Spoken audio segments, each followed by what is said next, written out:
Good afternoon, folks. I'm going to make some brief remarks, sign an executive order, and then take your questions, if that's okay with you all.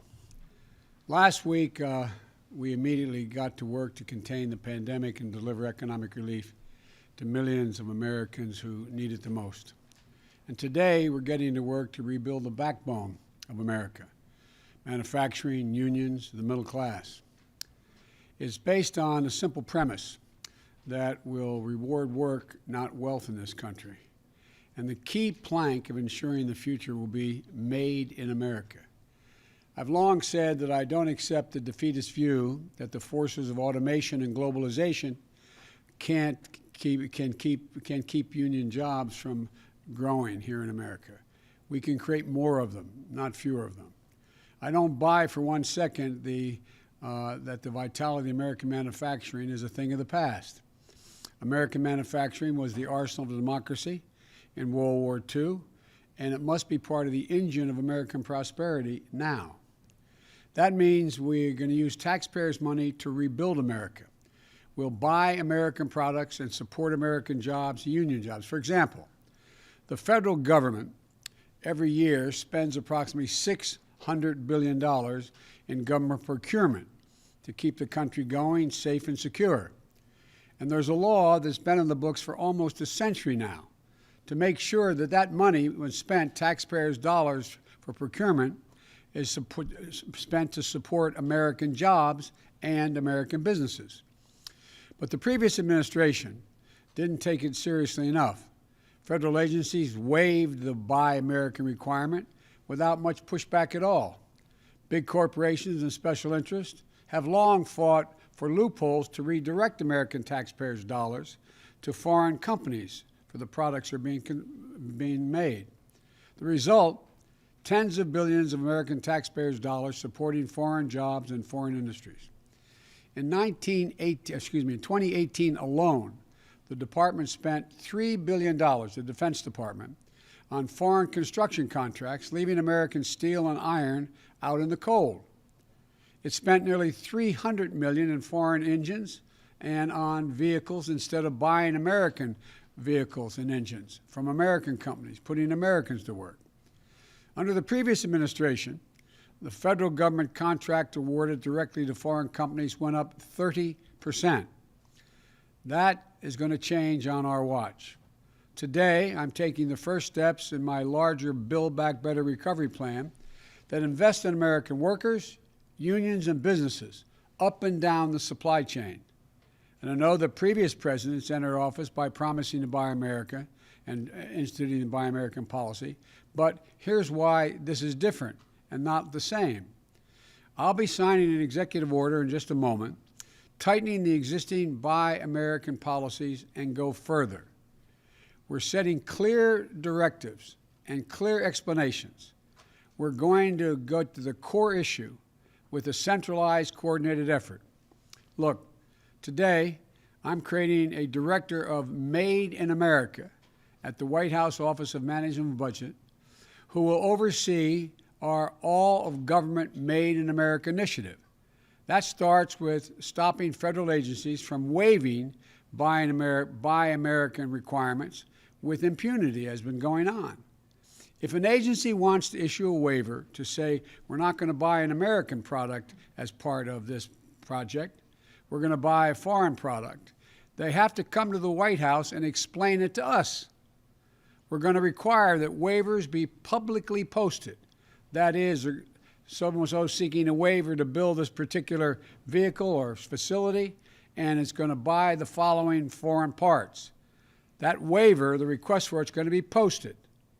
Then we'll work with small American manufacturers and businesses to give them a shot to raise their hand and say, yeah, I can do that here in my shop, in my town. It's about, as you've heard me say before, I used to have a friend who was a great athlete who said, you got to know how to know. These small businesses don't even know they can compete for making the product that is attempting to be waived and be able to be bought abroad. And I'm directing the Office of Management and Budget to review waivers to make sure they are only used in very limited circumstances. For example, when there's an overwhelming national security, humanitarian, or emergency need here in America. This hasn't happened before. It will happen now. Here's what else we're going to be doing. Under the Build Back Better recovery plan, we'll invest hundreds of billions of dollars in buying American products and materials to modernize our infrastructure, and our competitive strength will increase in a competitive world.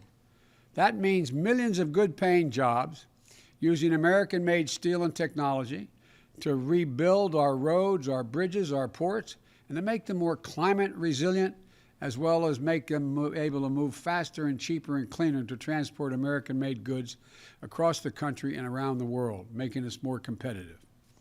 It also means replenishing our stockpiles to enhance our national security. As this pandemic has made clear, we can never again be in a position where we have to rely on a foreign country that doesn't share our interest in order to protect our people during a national emergency. We need to make our own protective equipment, essential products and supplies. And we'll work with our allies to make sure they have resilient supply chains as well. We'll also make historic investments in research and development, hundreds of billions of dollars, to sharpen America's innovative edge in markets where global leadership is up for grabs. Markets like battery technology, artificial intelligence, biotechnology, clean energy. The federal government also owns an enormous fleet of vehicles, which we're going to replace with clean electric vehicles made right here in America by American workers, creating millions of jobs, 1 million auto worker jobs in clean energy and vehicles that are net zero emissions. And together, this will be the largest mobilization of public investment in procurement, infrastructure, and R&D since World War II. And with the executive order I'll be signing today, we'll increase Buy American requirements for these kinds of projects and improve the way we measure domestic content requirements. For example, right now, if you manufacture a vehicle for the federal government, you need to show that at least 50% of the components of that vehicle were made in America.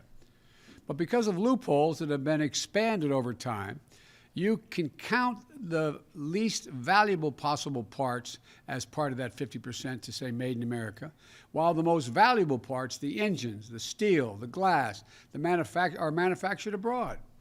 So basically, we're batting 0 for 2. The content threshold of 50% aren't high enough. And the way we measure the content doesn't account for U.S. jobs and economic activity. We're going to change that as well. The executive action I'm signing today will not only require that companies make more of their components in America, but that the value of those components is contributing to our economy, measured by things like a number of American jobs created and or supported. At the same time, we'll be committed to working with our trading partners to modernize international trade rules, including those relating to government procurement, to make sure we can all use our taxpayer dollars to spur investment that promotes growth and resilient supply chains. And here's what else the action does. When we buy America, we'll buy from all of America. That includes communities that have historically been left out of government procurement. Black, brown, Native Americans, small businesses and entrepreneurs in every region of the country. We will use a national network of manufacturers called the Manufacturing Extension Partnership that's in all 50 states and Puerto Rico to help government agencies connect with new domestic suppliers across the country.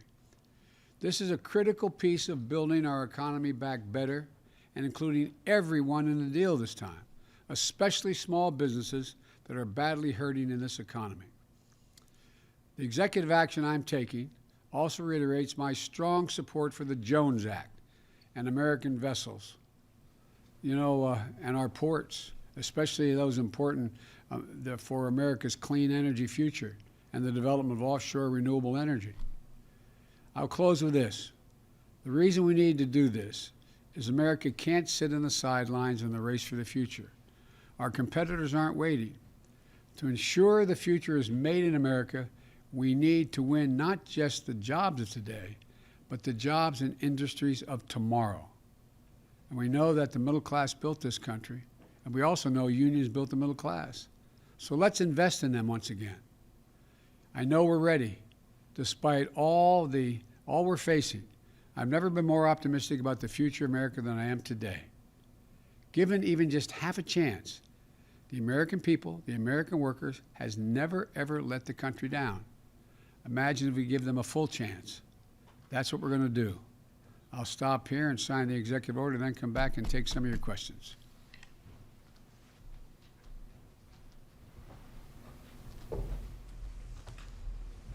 This executive order is entitled, "Ensuring the Future is Made in America by Americans, all of American workers."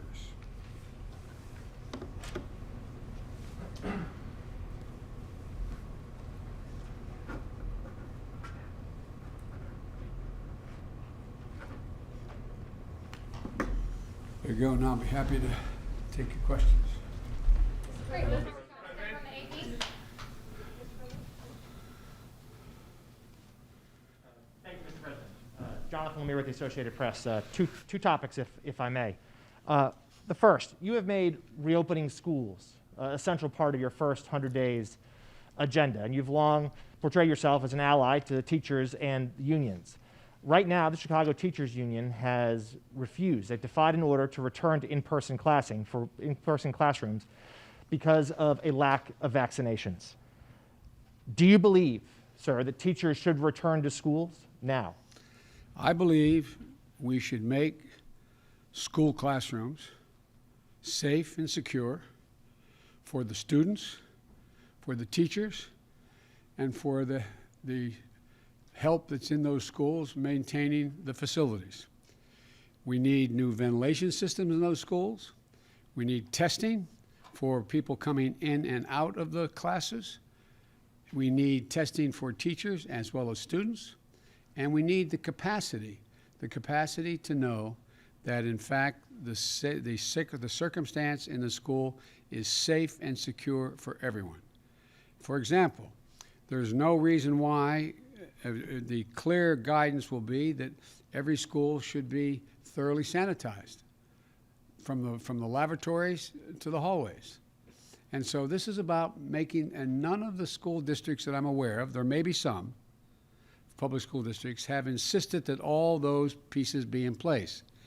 And I might add, it's the same kind of thing I hope we can do with small businesses and businesses, making sure they have the capacity to test their workers when they come in, to make sure they have plastic dividers between their booths and in their restaurants, et cetera, to make sure they can sanitize. So it's not so much about the idea teachers aren't going to work. The teachers I know, they want to work. They just want to work in a safe environment, and as safe as we can rationally make it, and we can do that, and we should be able to open up every school, kindergarten through 8th grade, if in fact we administer these tests. And it'll have the added advantage, I might add, of putting millions of people back to work. All those mothers and fathers that are home taking care of their children rather than go to work even when they can work. They're not able to do it unless they have the luxury of working distance-wise like many of us do. They're not able to do it. And so this is about generating economic growth overall as well. Great. Alex from Reuters.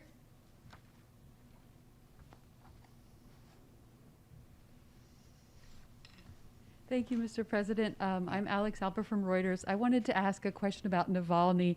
If you are considering imposing sanctions on any of the individuals involved in his attempted poisoning and or his arrest when he returned from Germany, and if not, is that related to your concerns about it potentially derailing a New START extension? Thank you.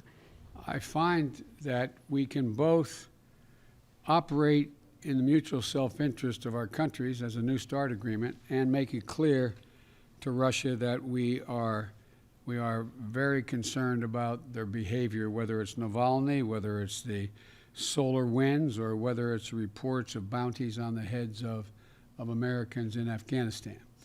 I've asked the agencies in question to do a thorough read for me on every one of those issues, to update me precisely where they are, and I will not hesitate to raise those issues with the Russians. Jeff from NBC. President Biden, question about your COVID relief deal. On Friday, you said the nation is in a national emergency. We should act like it. Given the scale and the severity of the need, how long are you willing to get sufficient Republican support before you would greenlight Democrat attempts to use reconciliation, for instance, to pass that bill? Well, look, the decision on reconciliation will be one made by the leaders of the House and the Senate. But here's the deal. I have been doing legislative negotiations for a large part of my life. I know how the system works. And what I'm not, can't guarantee anything at all, but I can say that what I'm going to be doing, and we've already begun, is making it clear to the leadership in the House and the Senate, as well as the group of 16, bipartisan group, as well as Republican individuals who have an interest in the issues that are in my package, and saying, here's what I'm doing, here's why I want to do it, here's why I think we need to do it, and what kind of support can or can't you give to that. And then we go on to the way in which we deal with legislation all the time.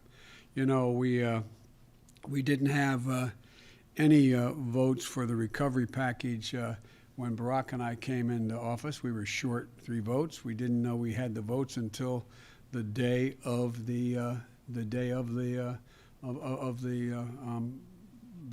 bringing it up. And but here's the deal. You know,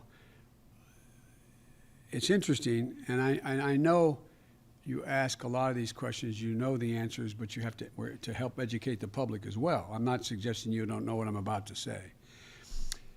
No one wants to give up on their position until there's no other alternative. They either have to make a decision that they don't support what is being proposed, or they insist on what they have, or they let it all go away, fall down.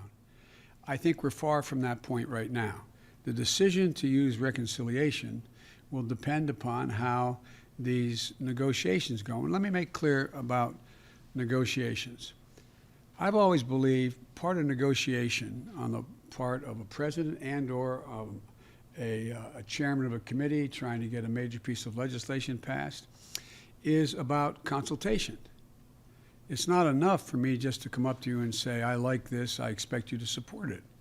I want to explain to you why I think it's so important in this package that we have to provide for money for additional vaccines, why I think it's so important why we provide for money to extend unemployment benefits, why I think it's so important that we provide money to provide for the ability of people not to be thrown out of their apartments during this pandemic because they can't afford their rent.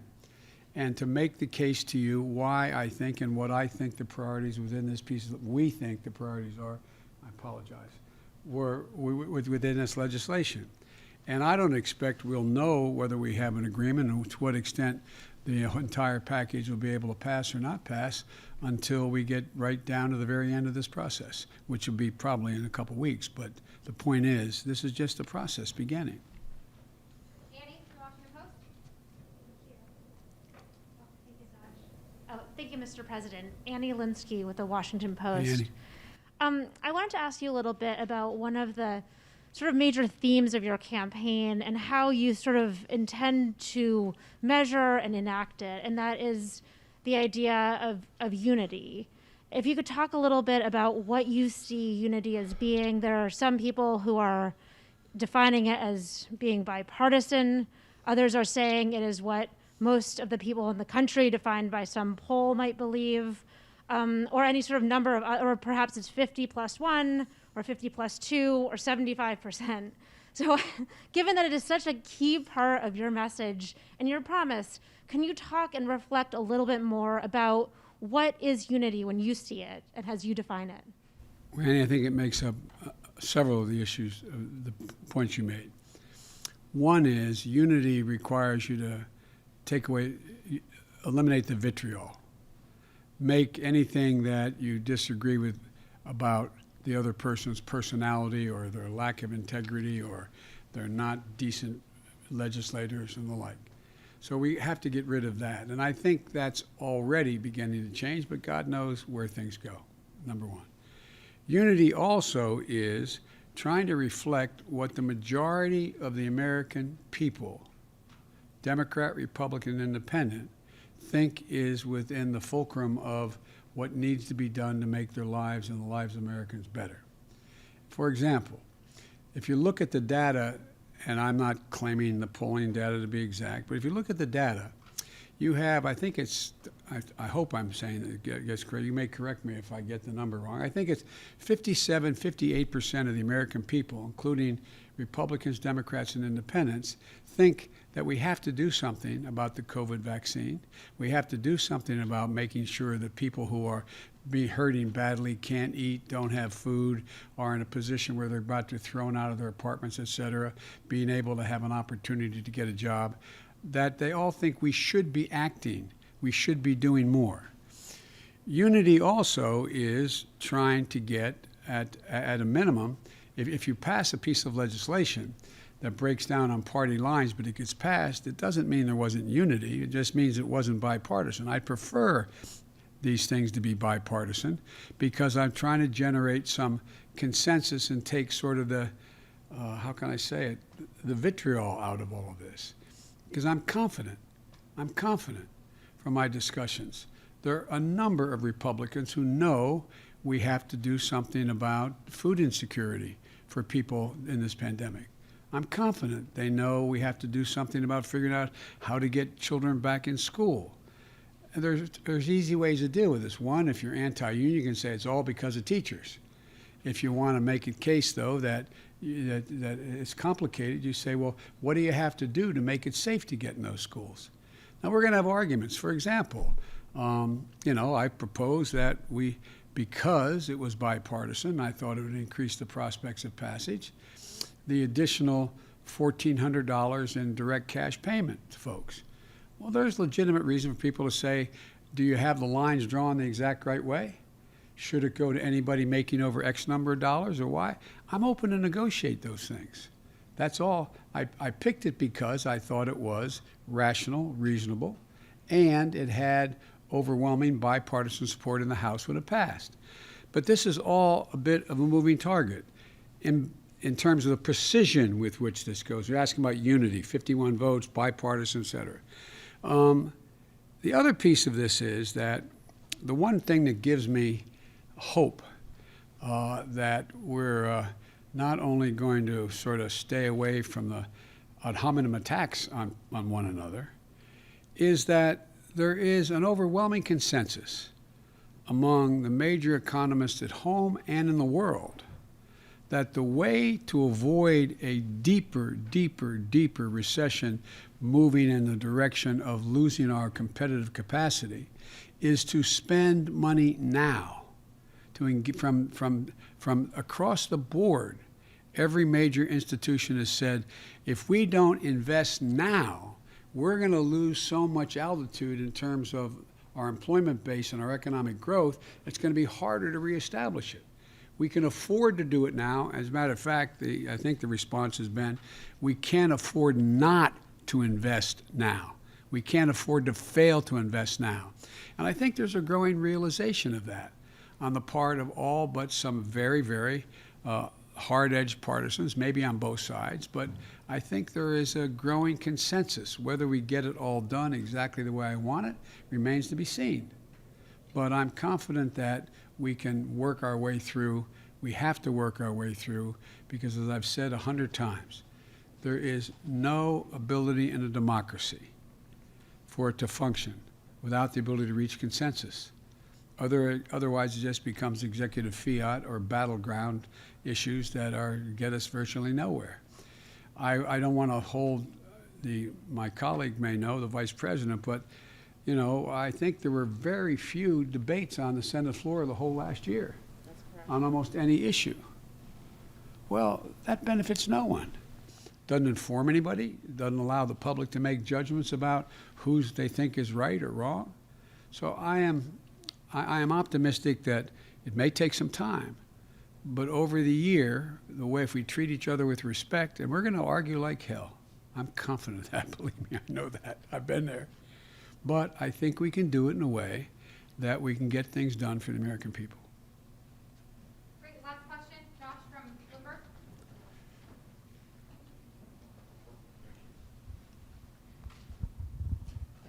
Josh, I don't trust you with a mic, huh? I don't know, That's man. fine. I wouldn't either. Thank you, Mr. President. I appreciate you taking the question. You mentioned just now that you might know in a couple of weeks. Can I ask whether it's more important for you to get something passed in a short time frame like that, or would you be willing to wait longer to get more bipartisan support? And might I also ask that one of the pillars is the vaccine funding.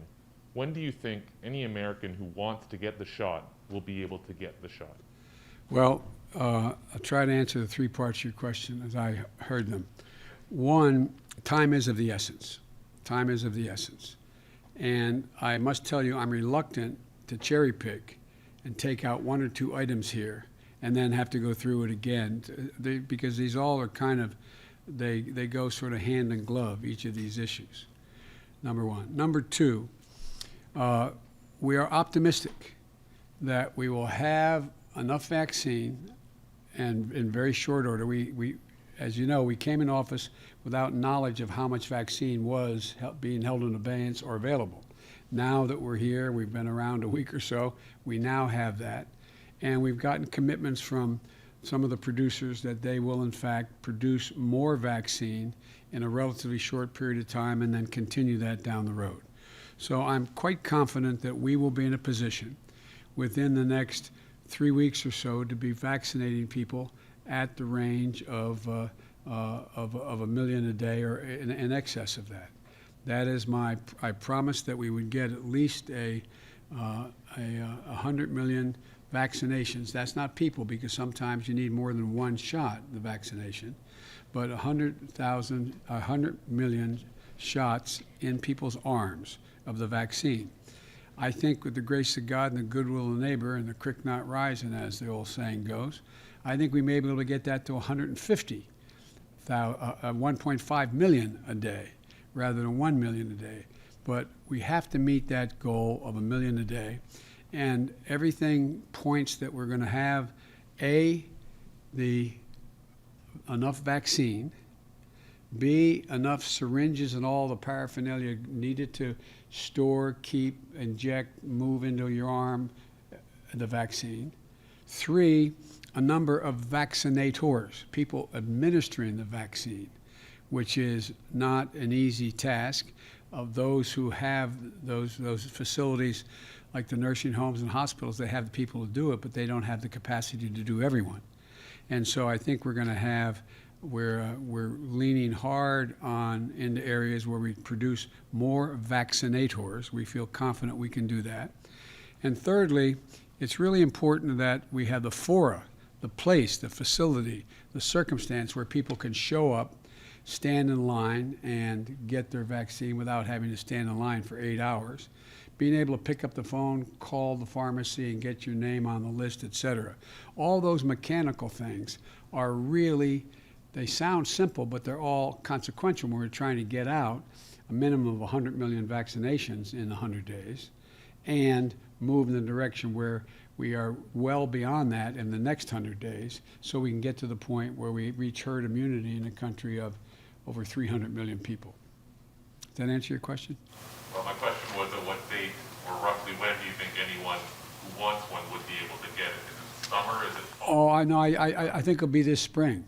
I think we'll be able to do that this spring.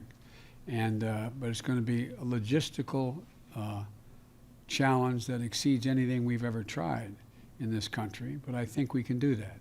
I feel confident that by summer we're going to be well on our way to heading toward herd immunity and increasing the access for people who aren't on the first on the list, all the way going down to children, and how we deal with that. But I feel good about where we're going, and I think we can get it done. Thank you, guys. One more on vaccine. Mr. President, one more on vaccine. Now, wait. I know he always asks me tough questions, and he always has an edge to them, but I like him anyway. So go ahead and ask the question. Thank you, Mr. President. So you just said that you think within 3 weeks or so we'll be at the point where there are 1 million vaccines per day, but it seems like... No, I think we'll get there before that. I said, I misspoke. I hope we'll be able to increase as we go on till we get to the 1.5 million a day. That's my hope. And then the follow-up to that would be, now that you're president, and you're saying there's nothing we can do to change the trajectory of the pandemic in the next several months. What happened to 2 months ago when you were talking declaratively about I'm going to shut down the virus? Well, I'm going to shut down the virus, but I never said I'd do it in 2 months. I said it took a long time to get here. It's going to take a long time to beat it. And so we have millions of people out there who have the virus. We're just, for the first day, I think, correct me if I'm wrong, I've been doing other things this morning, speaking with foreign leaders, but one of the things I think this is one of the first days that the number has actually come down, the number of deaths and the number on a daily basis and the number of hospitalizations, et cetera. It's going to take time. It's going to take a heck of a lot of time. And we still have, as Dr. Fauci constantly points out, it's one thing when we have mass, how can I say it politely, mass disregard of the warnings about not wearing masks and social distancing and failure to social distance and people getting together on holidays in ways that weren't recommended, et cetera. We see, first thing that happens is we see the number of infections go up. Then you see the hospitalizations go up. Then you see the deaths go up. And so we're in this for a while. I mean, what are we now at about 410,000 deaths? And there's going to be more. The prediction, as I said from the very beginning of getting here, after being sworn in, was the predictions were we're going to see somewhere between a total of 600,000 and 660,000 deaths before we begin to turn the corner in a major way. So, and again, remember, the vaccine, most of the people taking the vaccine, a vast significant number, require 2 shots, and they are an average of 3 weeks apart, and it takes time for it to be sure that you get to that 95% assurance rate. And so it's beginning to move, but I'm confident we will beat this. We will beat this, but we're still going to be talking about this in the summer. We're still going to be dealing with this issue in the early fall. And last point I'll make, and I know you're tired of hearing me saying it, particularly you may be tired of hearing me saying it, and that is that if we wear masks between now and the end of April, the experts tell us we can save 50,000 lives. 50,000 people otherwise would die. Thank you so very much.